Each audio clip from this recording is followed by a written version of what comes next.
precursors of the Indian National Congress.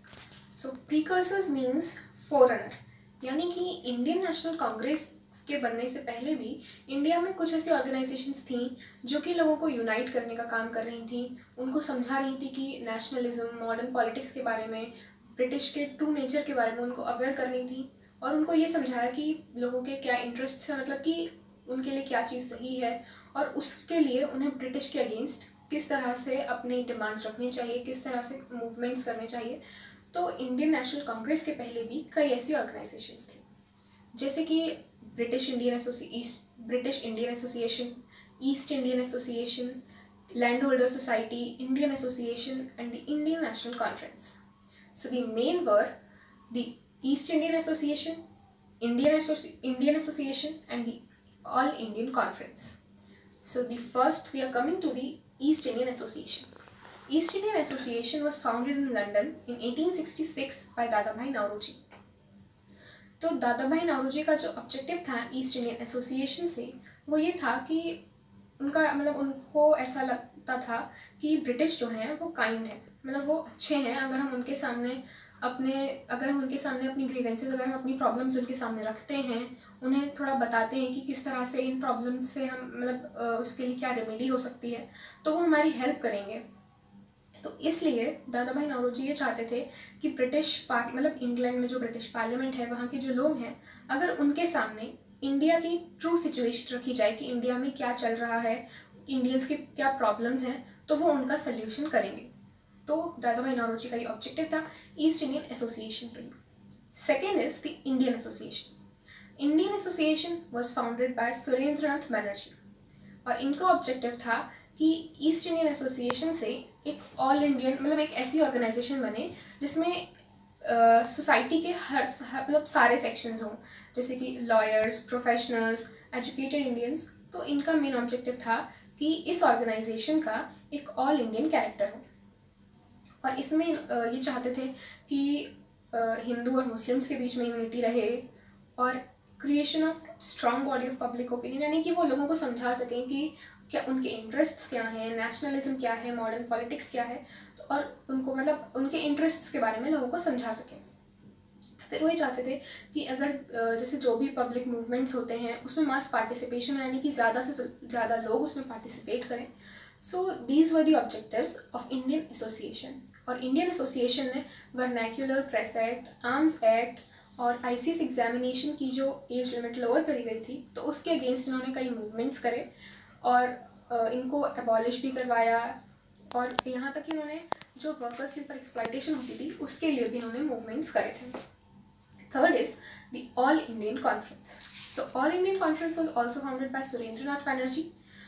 तो all Indian conference जो है ये एक बेस था इंडियन नेशनल कांग्रेस के लिए, यानी कि ऑल इंडियन कॉन्फ्रेंस और इंडियन नेशनल कांग्रेस के जो ऑब्जेक्टिव्स थे वो लगभग वो सेम थे। सो जब ऑल इंडिया कॉन्फ्रेंस की जब सेकेंड मीटिंग इनकी थी 1885 में, सो उसी टाइम पर इंडियन नेशनल कांग्रेस की भी फर्स्ट मीटिंग थी मुंबई में। और क्योंकि इन दोनों ऑर्गेनाइजेशंस के ऑब्जेक्टिव सेम थे, इसीलिए ये दोनों एक में मर्ज होकर के इंडियन नेशनल कांग्रेस बन गई। So these were the three main precursors of the Indian National Congress. Now we are coming to the formation of Indian National Congress.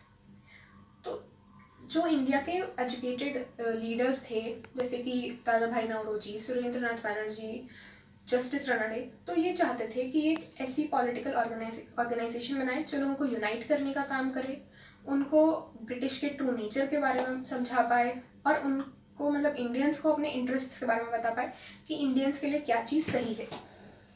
तो इंडियन लीडर्स जो हैं ये इस काम के लिए कोई ऐसी ऑर्गेनाइजेशन बनाना चाहते थे। वहीं एओ ह्यूम, जो कि एक रिटायर्ड ब्रिटिश ऑफिसर थे, वो ये चाहते थे कि एक ऐसी ऑर्गेनाइजेशन बने जो कि गवर्नमेंट को उनके ड्रॉबैक्स के बारे में बताए कि गवर्नमेंट के क्या ड्रॉबैक्स हैं, वो क्या गलतियां कर रहे हैं और उसके लिए वो कुछ रेमेडियल मेजर्स भी सजेस्ट करें। तो एओ ह्यूम ऐसा चाहते थे कि ऐसी एक ऑर्गेनाइजेशन बने और इसके लिए एओ ह्यूम ने इंडियन लीडर्स को एक इन्विटेशन दिया कि वो एक ऐसी ऑर्गेनाइजेशन बनाए। तो 1884 में फिर एओ ह्यूम ने ऑल इंडियन नेशनल यूनियन की फाउंडेशन रखी कि ऐसी एक ऑर्गेनाइजेशन बनाई जाएगी। and in 1885 in Mumbai, the first meeting of the Indian leaders and मतलब इंडियन लीडर्स और AOU की एक मीटिंग हुई जहाँ पर इंडियन नेशनल यूनियन क्रिएट हुआ। और यही इंडियन नेशनल यूनियन जो है, यही इंडियन नेशनल कांग्रेस थी, जिसका नेम फिर दादा भाई नौरोजी के सजेशन पे इंडियन नेशनल यूनियन से इंडियन नेशनल कांग्रेस कर दिया गया था। So this was how the Indian National Congress was formed. Now we are going to talk about the aims or objectives of the Indian National Congress. First point is to develop friendly relations among the different national political workers in the country. यानी कि country में जो भी national political organisation है, जो भी political workers हैं, उनके बीच में फ्रेंडली रिलेशंस प्रमोट करना। Second is to develop national unity irrespective of caste, colour, creed, religion. यानी कि कास्ट, क्रीड, रेस, रिलीजन, इन सब के इर्रिस्पेक्टिव मतलब इन सब के अगेंस्ट जाकर नेशनल यूनिटी को प्रमोट कर। Third is to present the popular demands of people in front of the government. यानी कि लोगों की क्या डिमांड्स हैं, वो क्या चाहते हैं, इन सभी चीज़ों को गवर्नमेंट के सामने रखना। Fourth is to train and organise the public opinion in the country. यानी कि लोगों को नेशनलिज्म, मॉडर्न पॉलिटिक्स, लिबरलिज्म, इन सब चीज़ों के बारे में उनको बताना, उनको एजुकेट करना कि ये सब चीज़ें क्या हैं, और गवर्नमेंट के ट्रू नेचर को मतलब गवर्नमेंट के ट्रू जो उनकी पॉलिसीज़ हैं, जिस तरह की पॉलिसीज़ वो फॉलो कर रहे हैं, उन सब चीज़ों को लोगों के सामने लाना। सो these were the aims of Indian National Congress. Now the next main thing is the first and the two sessions of the Indian National Congress, which are the first session and second session. So first session of Indian National Congress was held in 1885 in Mumbai under the presidentship of Homesh Chandra Banerjee. तो इसमें 72 delegates थे, जिसमें कि Indian leaders के साथ British officials भी थे, यानी कि वाइसरॉय मतलब ब्रिटिश ऑफिशियल्स भी थे, वाइसरॉय के जो काउंसिल के लोग थे वो भी कुछ लोग इसमें उन्होंने भी पार्टिसिपेट करा था। Second session was held in 1886 in Kolkata under the presidentship of Dadabhai Naoroji. So this was all about the rise of nationalism in India.